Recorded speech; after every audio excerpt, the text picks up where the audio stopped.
Y dentro de los movimientos constitucionales del mundo y de América Latina, hay un libro que me interesó mucho, que lo leí hace algún tiempo y hoy día dije, voy a tratar de tener a la autora aquí, porque es bien interesante. María Cristina Escudero, profesora de la Escuela de Gobierno de la Universidad de Chile, cientista política además, abogada. Tu libro es Asambleas Constituyentes en América Latina. Y tiene la gracia de haber sido escrito bastante antes de que pasaran todas las cosas que pasaron ahora al final. Y compara una serie de procesos que se están dando bajo este marco de convenciones constituyentes o asambleas constituyentes en distintas partes del mundo. Y desde ese punto de vista, María Cristina, que además eres consejera del CERVEL, del Servicio Electoral, así que también de eso podemos conversar un poquitito, ¿qué tanto el proceso chileno tiene algún grado de referencia o algún grado de similitud y dónde tiene grandes distancias con los otros procesos que han salido a la luz en términos constitucionales aquí en América Latina y en el planeta en general? Bueno, todos los procesos constituyentes son distintos, son bien de contextos porque son gatillados por crisis bien específicas que existen en los países donde se realizan. Y yo creo que el chileno es un caso bien especial porque tiene características muy distintas a otros procesos constituyentes aquí en Latinoamérica, como el caso, en Latinoamérica ha habido 6 procesos constituyentes desde la tercera ola democrática, ¿verdad? Que han sido iniciados por gobiernos electos. Y esos han sido muy distintos, partiendo desde quien los impulsa, que siempre ha sido el Ejecutivo. Aquí partimos con un acuerdo en el Congreso, donde el Ejecutivo estaba más apartado. Sí. No había un liderazgo del Ejecutivo, del Presidente de la República con respecto al proceso constituyente, como sí fue en todos los otros casos. Además, un proceso constituyente que perteneció a que cruzó 2 gobiernos. Generalmente es la ambición de un gobierno hacer el proceso constituyente. Y otras cosas que sí son similares, que es un mecanismo elegido por la ciudadanía, que nace en un contexto que es parecido a muchos contextos de deslegitimidad de sus instituciones democráticas y que tiene grandes desafíos, pretende superar desafíos de esas mismas instituciones que de alguna manera no han dado respuesta que la ciudadanía considere como apropiadas a los problemas que tienen. María Cristina, ¿hay otros procesos constituyentes que hayan tenido algún tipo de referéndum o cosas así para aprobarlo y que haya sido rechazado en el último tiempo, digamos décadas? Que incorpore referéndum después de... Claro, que se le presente a la ciudadanía un poco como fue el nuestro, digamos, una propuesta y hay un voto ciudadano que dice que no le gusta lo que se... En democracia sí. No. Ya.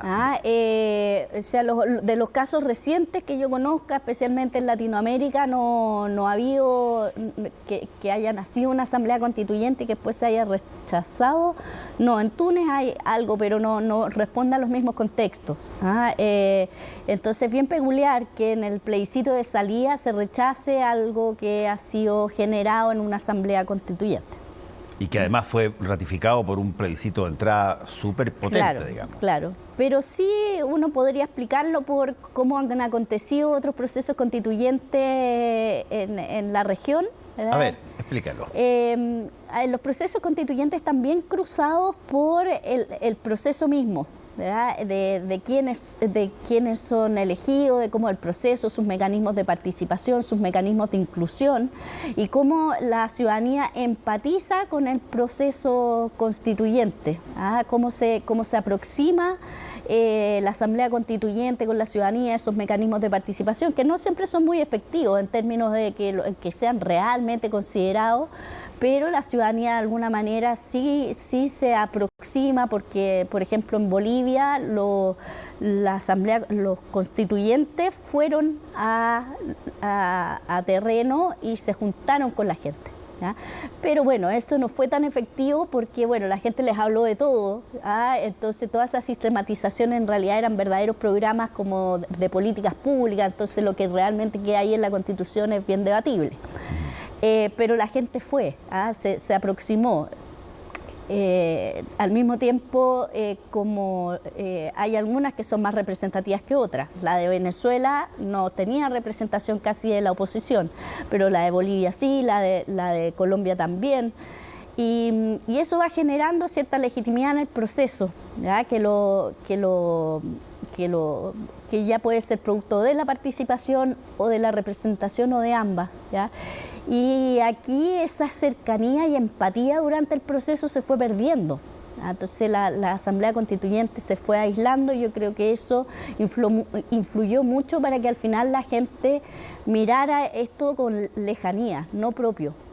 Y con las campañas, sobre todo una campaña de oposición muy fuerte, sin un liderazgo claro de quiénes eran los que apoyaban aparte del gobierno, ¿verdad? Entonces eso lo hacía más difícil que otros contextos. ¿Cuáles son, a juicio tuyo, María Cristina, lo que podríamos denominar las variables que permiten hipotetizar que se puede hacer una constitución que calce con lo que la gente quiere y que por lo tanto se apruebe? ¿Qué cosas dentro del mecanismo de construcción de una constitución se necesita que estén presentes, porque esos en todas partes del mundo son algo que son muy importantes para la gente?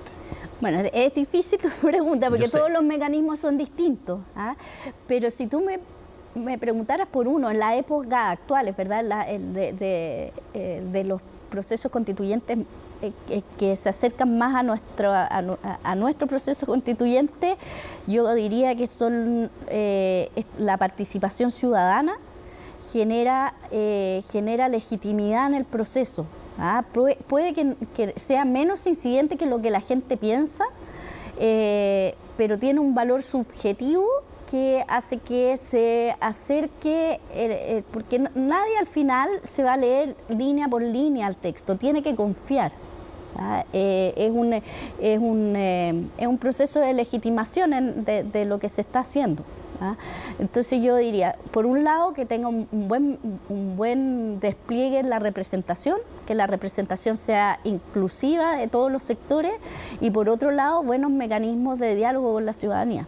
Ahora, hoy día está muy en boga, particularmente por sectores de la oposición, pero está bastante en boga esta idea de relevar dentro de las personas que formen parte de esta convención o asamblea la categoría de los expertos, que ha aparecido muy fuerte, muy potente después del fracaso tras el plebiscito.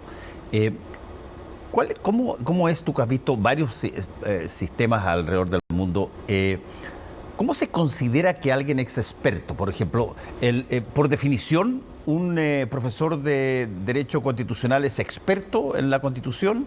¿Se necesita aplicarle al experto, por ejemplo? ¿No es experto alguien que eventualmente trabaja el campo, o es un agricultor, o es un médico, y tiene que ver a esa persona, después le llegan los marcos sobre los cuales se debe regir en términos de su propia disciplina? ¿Dónde en los otros países y cómo se ha hecho el experto es aceptado, y dónde, la verdad, el experto es una manera encubierta de poner a alguien de mi partido, digamos? A ver, primero los procesos, los reemplazos de constituciones, los procesos constituyentes, el momento constituyente, todo eso es un momento complejo, no es un momento fácil de catalogar en términos de hay una sola fórmula, ¿ya? Y hay una forma correcta. Pero sí podemos decir que son pactos sociales y políticos, no son pactos de expertos, ¿ya? O sea, sí hay constituciones que las hace una comisión de expertos, pero, o sea, bueno, en Chile hemos tenido eso. Pero de hecho, esta es la única que probablemente no es así, porque las otras han sido expertos políticos, llamémoslo así, parlamentos o cosas. Claro, pero eso es un pacto político, sí. No es un pacto de expertos, ¿ya? Y los expertos participan como asesores, ¿ya? Participan, puede haber un consejo de expertos, pero no es el consejo de expertos, estoy hablando de asambleas constituyentes, de procesos hechos en democracia y por lo tanto con mecanismos que o son un congreso constituyente o son una asamblea constituyente, ¿verdad? Los expertos participan, están ahí, aportan, ¿verdad? Pero después nadie se acuerda de, bueno, cuál fue el grupo de expertos, ¿verdad? Sino que se acuerdan del proceso de la Asamblea Constituyente que busca sus asesores, ¿verdad? Pero en Chile hay aquí como un anhelo, ¿ya? Yo lo adjudico a que hay un anhelo para reemplazar la Constitución y buscando fórmulas. Pero los expertos en sí mismos no son sinónimos de neutralidad, de imparcialidad, ¿verdad? Los expertos son personas que pueden ser preparadas, que pueden tener distintos saberes que aportar, pero para cada parte de la Constitución necesitamos expertise distintas, ¿verdad? Y eso... Y claro, y eso hay que tener cuidado de tener como endiosar el hecho de que el experto va a resolver todos los problemas, porque antes que el experto tiene que haber una decisión política sobre las cosas, ¿no? Sobre hacia dónde ir. Y después los expertos pueden asesorar de qué dentro de esa decisión política es la mejor forma de hacerlo o cuáles son las distintas miradas respecto a un tema, pero finalmente las constituciones cuando se hacen son pactos que tienen que ser políticos y sociales, ¿ah? Entonces la Convención chilena es un ejemplo de eso, ¿verdad? No sacamos nada con hacer un texto rico de muchas miradas si es que el pacto político y el pacto social no se produce finalmente, ¿ah? Entonces eso es lo que el proceso debiese buscar de acuerdo a... Ahí hay una cosa, María Cristina, bien interesante, porque la pregunta uno la podría decir, a ver, ¿por qué no se produce el pacto político o social? Que yo creo que en parte tiene que ver con, llamémoslo así, la institucionalidad política y lo que tiene que hacer. Pero también hay una parte que, y quizás por deformación profesional, pero hay una parte que a mí me parece que está muy disminuida. Y que es la parte donde se le muestra a la ciudadanía lo que se ha acordado y lo que se propone. Pero no se le muestra diciéndole, mira, ahí tienes el texto, léelo. No, se trabaja esa conversación, se dialoga con la gente, se le sacan las dudas que legítimamente tienen de materias que son no necesariamente fáciles de entender. Y por lo tanto hay un proceso que no es un proceso simplemente nosotros cumplimos, terminamos la pega, ustedes ahora se encargan de leerlo y si les gusta votan sí, si no les gusta votan no. Ahí hay una cosa, yo lo he visto eso en otras partes del mundo. Por ejemplo, yo viví mucho tiempo en Estados Unidos. En Estados Unidos tienen características bien especiales en algunos estados y en algunas cosas. Hay mucho colegio que en la mañana lee la primera parte de la Constitución, la que dice quiénes somos, lo que buscamos, entre ellos está ese fenómeno absolutamente inmaterial que se llama buscar perseguir la felicidad. Y por lo tanto se habla y se habla mucho del contenido de la Constitución. Nosotros aquí, la verdad, hasta que no empezaron a salir las peleas, las reyertas, las fake news, etcétera, finalmente se concentró en problemas de plurinacionalidad, en problemas de propiedad, qué sé yo, el derechos de agua, etcétera, acá allá. Pero todo eso a uno le da la impresión que perfectamente podría haberse dado a conocer didácticamente. teniendo estas discusiones, como tú decías, con la ciudadanía para que se entendiera de qué se trataba. Y yo creo que fue una constitución, y lo he dicho antes, del siglo XXI, pero tratada como del siglo XX. Bueno, que a eso yo me refería cuando tiene que tener una conexión con la ciudadanía, ¿ya?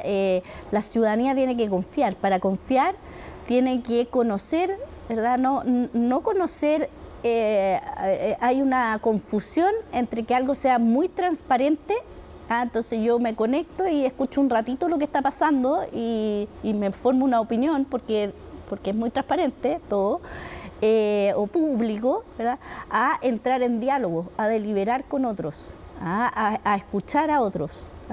Y esa conversación se tiene que dar de alguna manera. Para eso hay que diseñar algo que se tome el tiempo de hacer eso, en audiencia. O sea, hay mucha experiencia comparada respecto a cómo se puede dar la participación. Y ese es un vínculo con la ciudadanía para que confíe. Si la ciudadanía siente que es parte de una discusión, acepta cuando algo no le gusta tanto, ¿verdad? O sea, nos pasa a diario, ¿verdad? Entramos en diálogo y decimos, bueno, no era lo mejor que yo hubiese preferido, pero dado lo que pensaba el otro, llegamos a alguna parte. Eso es lo que se puede.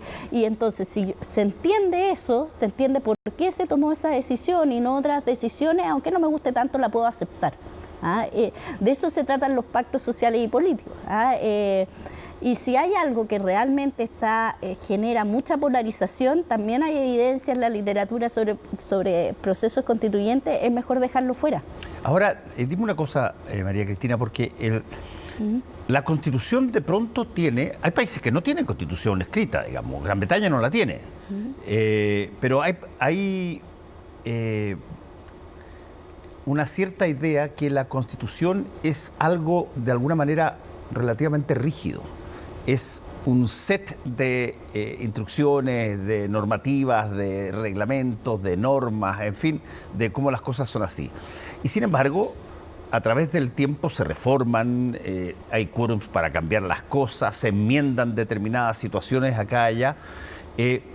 ¿Cuál es el movimiento de una constitución en el mundo? ¿Qué tanto dura? ¿En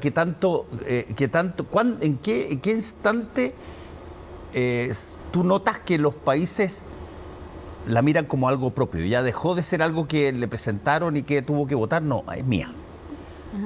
Tiene que ver con eso que tú dijiste, quizás, que me pareció bien interesante, de que tiene que haber un grado de confianza en toda la materia. Sí, pero tiene que... las personas, cuando la sienten como propia, es porque no solamente es un cuerpo normativo que tiene artículos y que ya la gente se la sabe de memoria, alguna gente nunca... Es porque la Constitución también tiene un valor simbólico. No, y además porque le debe servir, supongo. Claro, tiene que servir. O sea, las constituciones se reemplazan cuando la ciudadanía ve en la Constitución un problema para llegar a ciertos fines colectivos. ¿Ya? Entonces, en ese momento, cuando la Constitución empieza a ser un problema, se empieza a consensuar que es mejor cambiarla.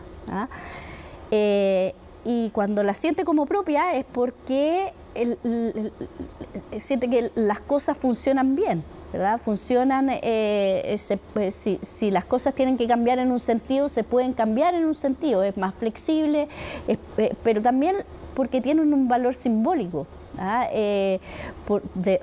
o cómo se creó. O sea, se puede buscar en varias, no todas las constituciones han sido producto de los mismos procesos de participación y representación. Hay otras que han nacido en circunstancias bien dudosas y se han legitimado en el tiempo. Y se le ve como simbólico porque ayudó a establecer un modelo de desarrollo, porque la gente ve en ellas que hay principios y valores con los cuales se identifica un estado de bienestar, un principio que está ahí, que identifica a toda la ciudadanía con él, que son solidarios, por ejemplo, y eso la ciudadanía lo va sintiendo como propio. Eso es lo que lo va legitimando en el tiempo. pero también tiene que ver con otras cosas. Si hay... Chile, o sea, toda la región, Latinoamérica, pero Chile en particular tiene altos grados de desconfianza, ¿ya? Y la desconfianza en las instituciones que están en la Constitución, ¿ya? Entonces, la Constitución es algo que nos puede dar mucho valor simbólico, mucha cercanía, pero si las instituciones no funcionan bien, tarde o temprano esa Constitución se va a enredar como en esa rencilla o en esa deslegitimidad, porque finalmente en la Constitución donde están establecidas todas las instituciones y todos los derechos, ¿no? Déjame hacerte la última pregunta, María Cristina, que tiene que ver con, y ahora ya entro en la comparación que tú haces en el libro, o en los vistazos a las distintas constituciones que hay en el libro.